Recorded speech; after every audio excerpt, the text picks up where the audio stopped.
नमस्कार। आज हम स्नातक प्रथम वर्ष के पाठ्यक्रम में संकलित हिंदी साहित्य के इतिहास लेखन परंपरा के विषय में अध्ययन करेंगे। यह बड़े आश्चर्य की बात है कि हिंदी साहित्य के इतिहास लेखन का प्रथम प्रयास फ्रांसीसी विद्वान ग्रासा दत्तासी ने किया।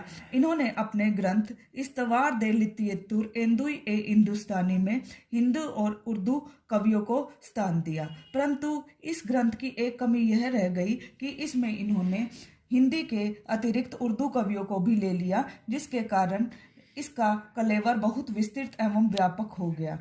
इसके दो भाग प्रकाशित हुए। पहला भाग 1839 में और दूसरा भाग 1847 में प्रकाशित हुआ। इन्होंने उर्दू के 738 कवियों को वर्ण क्रमानुसार विवरण किया, परंतु इस काल की प्रवृत्तियों की ओर ध्यान नहीं दिया। परंतु हिंदी साहित्य के इतिहास लेखन में यह पहला प्रयास है, इसलिए इनका महत्व निर्विवाद है। इसके बाद जो दूसरा प्रयास किया गया वह 1883 में शिव सिंह सेंगर ने किया। इन्होंने अपने ग्रंथ शिव सिंह सरोज में लगभग 998 कवियों का जीवन चरित्र और उनकी कविताओं का वर्णन किया, परंतु इन्होंने भी काल विभाजन का कोई प्रयास नहीं किया। उसके बाद सबसे पहले काल विभाजन का प्रथम प्रयास जॉर्ज ग्रियर्सन ने किया। उन्होंने अपना ग्रंथ लिखा the modern vernacular literature of Hindustan 1888 ईस्वी में।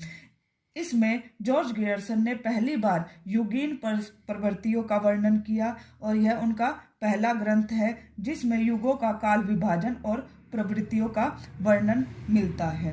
काल विभाजन इस प्रकार है: चारण काल 700 से 1300 ईस्वी तक, 15वीं शताब्दी का धार्मिक पुनर्जागरण, जायसी की प्रेम कविता, ब्रज का कृष्ण संप्रदाय, मुगल दरबार, तुलसीदास, रीति काव्य, तुलसीदास के अन्य प्रवृत्ति, 18वीं शताब्दी, कंपनी के शासन में हिंदुस्तान, महारानी विक्टोरिया के शासन में हिंदुस्तान। परंतु इस काल विभाजन में हम देखते हैं कि जॉर्ज ग्रियर्सन सीधा 1300 ईस्वी से 15वीं शताब्दी पर आ गए हैं। इसके अतिरिक्त इनका जो काल विभाजन है वह वैज्ञानिक भी दिखाई नहीं पड़ता, परंतु फिर भी इन्होंने काल विभाजन का प्रयास तो किया।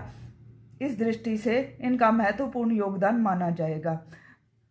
इसके बाद मिश्र बंधुओं ने अपनी पुस्तक मिश्र बंधु विनोद 1913 में जो लिखी गई, इसमें उन्होंने काल विभाजन का प्रयास किया। इसमें उन्होंने 5000 कवियों को स्थान दिया और इन्होंने हिंदी साहित्य के इतिहास को 5 भागों में विभाजित किया।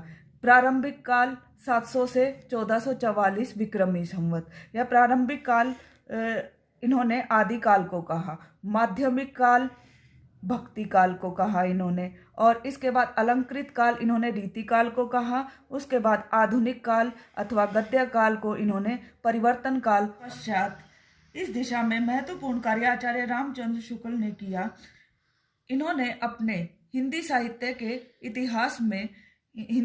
के इतिहास को 4 भागों में विभाजित किया: आदिकाल, पूर्व मध्यकाल, उत्तर मध्यकाल और आधुनिक काल। इन्होंने आदिकाल को वीर गाथा काल के नाम से संबोधित किया और इनकी समय सीमा 1050 से 1375 विक्रमी संवत तक स्वीकार की।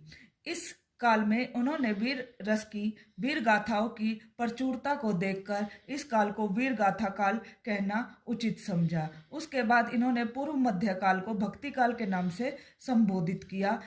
इस काल में उन्होंने भक्ति रस से संबंधित रचनाओं की अधिकता के कारण इस काल को भक्ति काल का नाम दिया।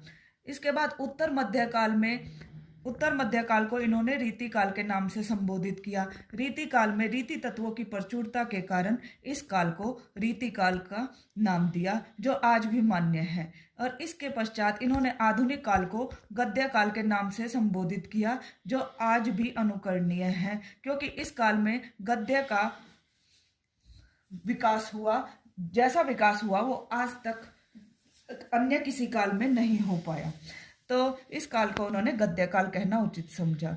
अब जो उन्होंने वीर गाथा काल का जो नामकरण किया था, उसका आधार उन्होंने कुछ कृतियों को माना, जिसमें से है पृथ्वीराज रासो, चंद्र बरदाई कृत, बीसल देव रासो, परमाल रासो, हुमान रासो, विजयपाल रासो, हमीर रासो, कीर्तिलता, कीर्ति पताका, जयचंद्र प्रकाश, जय मयंक, जस चंद्रिका, खुसरो की पहेलियां और विद्यापति की पदावली। इनके आधार पर उन्होंने इस काल का नाम वीरगाथा काल रखा। उसके पश्चात आचार्य रामचंद्र शुक्ल ने भक्ति काल को भी 4 भागों में विभक्त किया।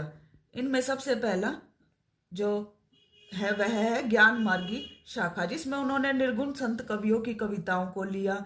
इनके प्रमुख कवि हैं कबीरदास, नानक, सुंदरदास, दादू दयाल आदि। प्रेम मार्गी शाखा, इसमें उन्होंने निर्गुण सूफी कवियों की कविताओं को लिया, जैसे मलिक मोहम्मद जैसी। इसके बाद आती है राम भक्ति शाखा, जिसमें उन्होंने सगुन साहित्य को लिया। इस धारा के प्रमुख कवि हैं गोस्वामी तुलसीदास।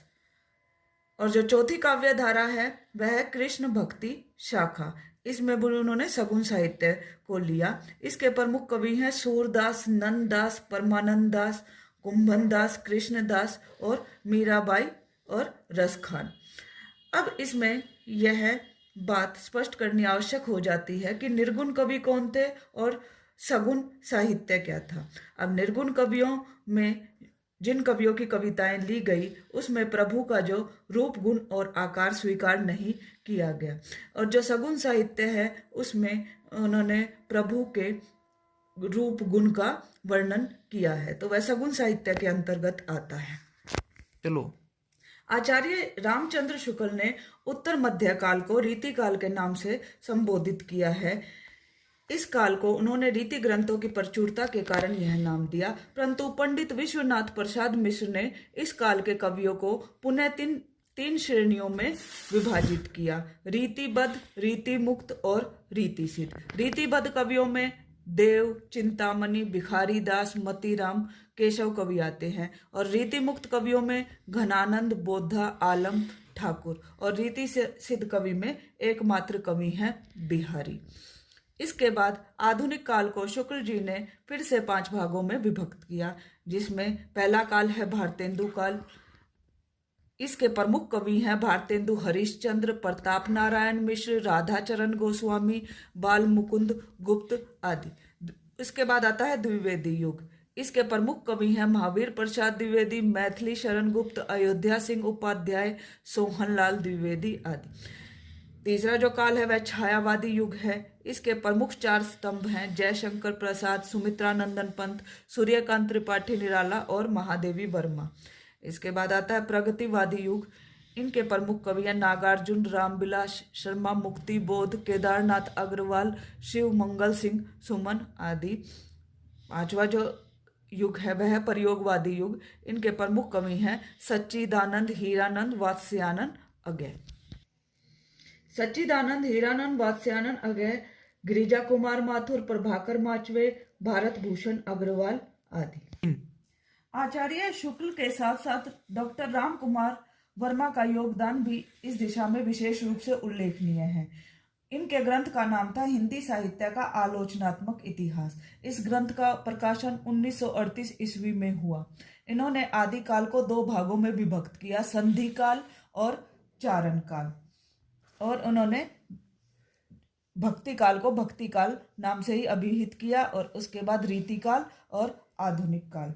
इन्होंने हिंदी साहित्य के इतिहास के आदि काल में सिद्ध, जैन और नाथ पंथियों को भी स्थान दिया। इसके अतिरिक्त इन्होंने वीर गाथा काल को 2 नाम दिए: संधि काल और चारण काल। इसके पश्चात डॉक्टर गणपति चंद्र गुप्त का योगदान भी उल्लेखनीय है। इन्होंने अपने हिंदी साहित्य के वैज्ञानिक इतिहास में आदि काल को प्रारंभिक काल कहा, पश्चात उन्होंने हिंदी साहित्य के दूसरे काल को पूर्व मध्य काल कहा, तीसरे काल को उत्तर मध्य काल और चौथे काल को आधुनिक काल।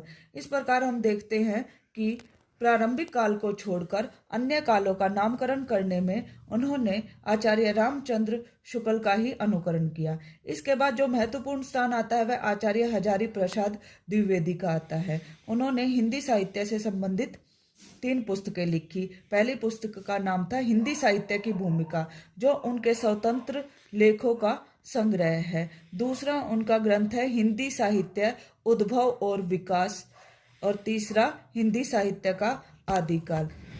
उन्होंने आचार्य रामचंद्र शुक्ल द्वारा किए गए नामकरण वीर गाथा काल को अनुचित ठहराया व इस काल को आदिकाल की संज्ञा दी, क्योंकि इस काल में केवल वीर गाथा से संबंधित ही काव्य नहीं लिखा गया, सिद्धनाथ व जैन साहित्य व लौकिक साहित्य भी लिखा गया। और दूसरा, उन्होंने हिंदी साहित्य के इतिहास की नवीन व्याख्या प्रस्तुत की नए शोधों के आधार पर। इसके अतिरिक्त उन्होंने यह भी सिद्ध करने का प्रयास किया कि हिंदी की संत काव्यधारा भाव, भाषा और शैली की दृष्टि से सिद्धों व नाथों से प्रभावित है, न कि इस्लाम धर्म से प्रभावित है।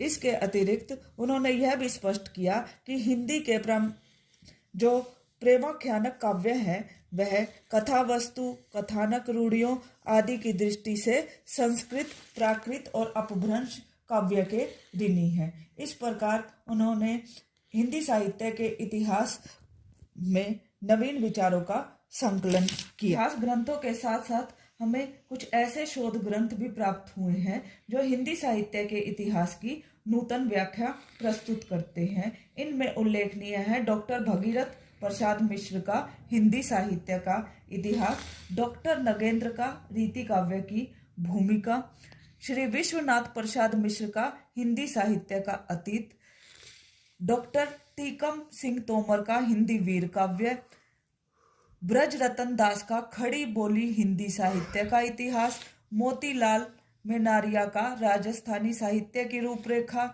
और डॉक्टर इंद्रपाल का रीति काल का प्रबंध काव्य। निष्कर्षतः हम कह सकते हैं कि हिंदी साहित्य के इतिहास लेखन की परंपरा लगभग 125 वर्षों से चली आ रही है और इस छोटी सी अवधि में हिंदी साहित्य के इतिहास लेखन की परंपरा का पर्याप्त विकास हुआ है और आगे भी होता रहेगा। धन्यवाद।